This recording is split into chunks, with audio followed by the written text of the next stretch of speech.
Earlier this year, we went on an epic adventure in Baja that almost ended in disaster, not once, but twice. This week, I'm going to show you what we were really up against and why this seemingly easy road made of sand turned into a complete nightmare. This is our journey to Mike's Sky Ranch. Keep going. Better the clutch.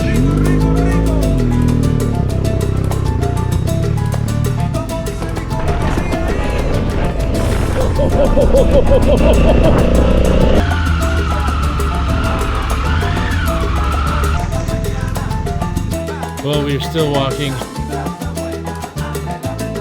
We're trying to make the best of it, but yeah, this is how stories are made. It's a little rough out here, but we got about 10 more miles. We're gonna make it, because I hear they have cold beer.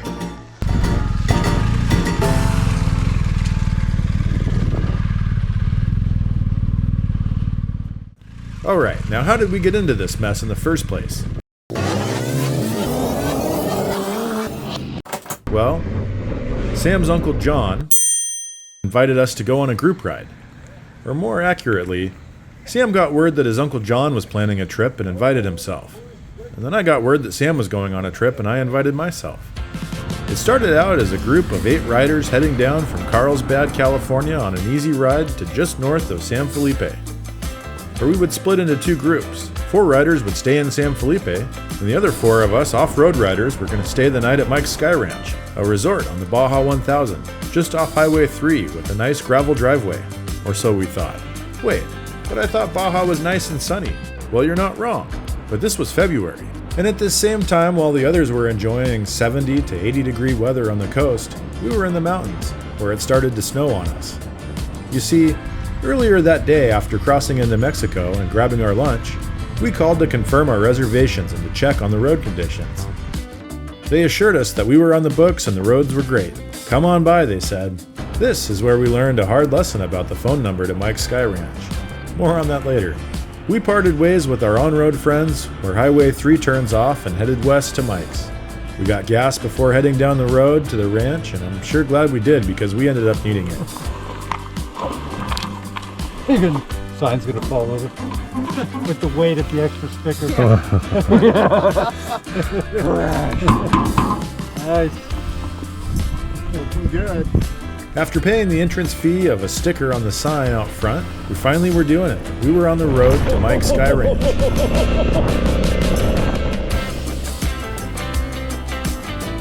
Just a half hour later, we'd be drinking beers, eating steaks, and swimming in the hotel pool. Just kidding. As soon as we got on the road, it started to rain. We thought this was great because it would knock down the dust. But after a few minutes, the sand started to turn into mud. And the normally grippy rocks were now extremely slick. My rental bike's road bias tires were not doing me any favors at this point.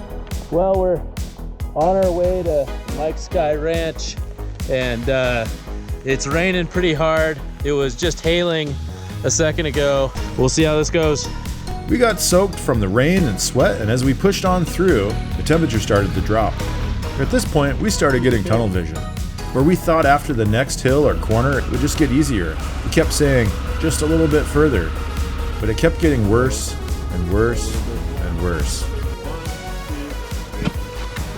Okay, that's good, Sam. That's straight up. Back it down. Yeah, I got my hand on the brake. Let me tell you what, guys. You weren't here. If any of us were doing this by ourselves, if anybody, one of us was doing this by ourselves, we'd be stuck in a bad way, except for Sam. It's gonna want to turn or fall in your direction. So. Once we lost daylight, it got much harder to pick lines, much harder to see the mud, and each time we lifted a bike, we were burning more and more of the little energy we had left. Our last meal was at 10 a.m. and it was already going on 7 p.m. We hadn't eaten for almost 9 hours. We knew we might have to ditch the bikes and walk out on foot, but we didn't want to give up.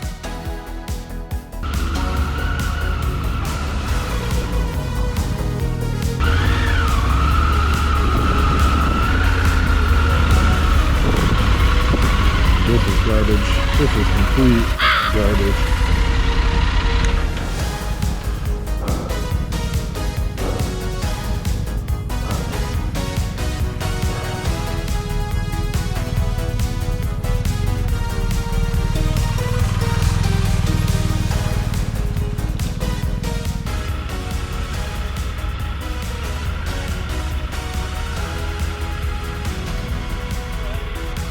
You go for it.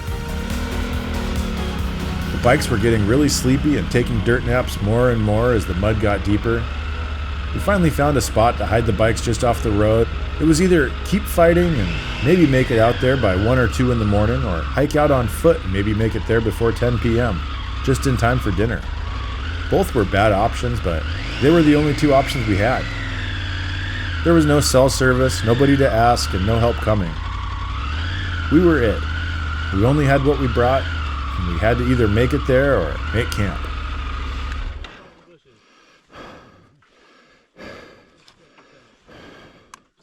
It might be time to start walking. Yeah. Look at this spot right here. Yeah. That's what I'm saying. If we want to ride, we'll probably be moving at the same pace if we walk. So. But we're not lifting bikes if we're walking. Well, there's a couple beers here and a spinal cord. That's a good sign, right? I don't know if this light's working right now, but we are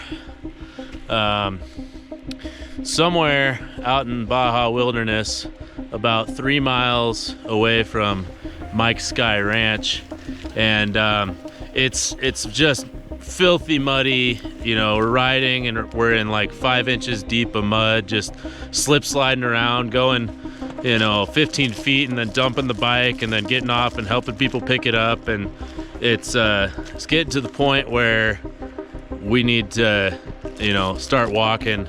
It's getting late, we haven't had dinner, and so we're stashing the bikes.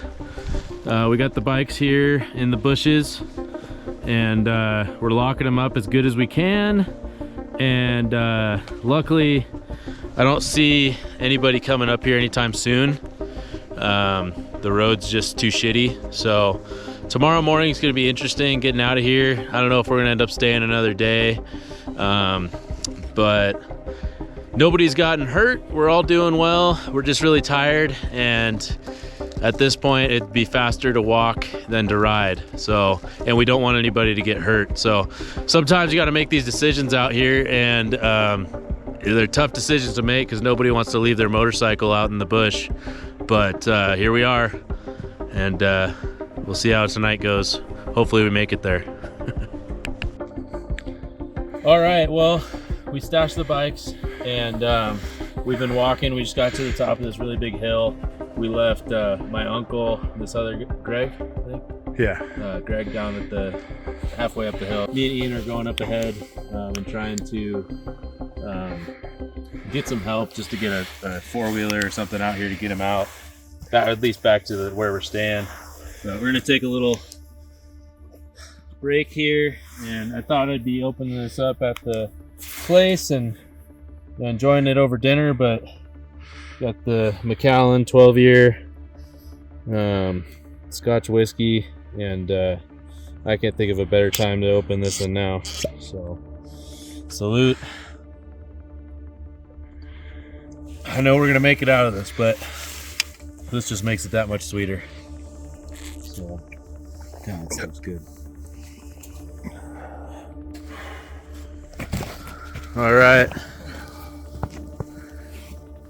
We've been walking for a little while now. It's super hilly.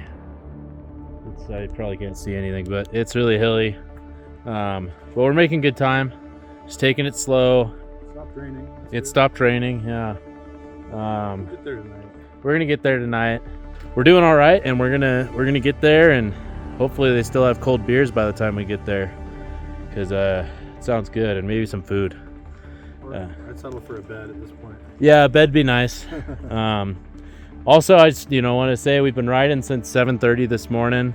We got up at 5:30, and it's been a very long day. So we're trying to make the best of it. But yeah, this is how stories are made. Yeah, this is what adventure motorcycling is all about, right? Absolutely. Leaving your bike in the bushes and going for a hike. Well, we are still walking. It's been a lot further than I expected it to, or it feels like longer. But we are almost there, and just worried about those guys back, we don't know if we're gonna be able to get help for him or not tonight. I'm exhausted. Ian's exhausted. I'm doing all right, but I can't do this walk twice again. So here's the river. We have to cross this river. To the left.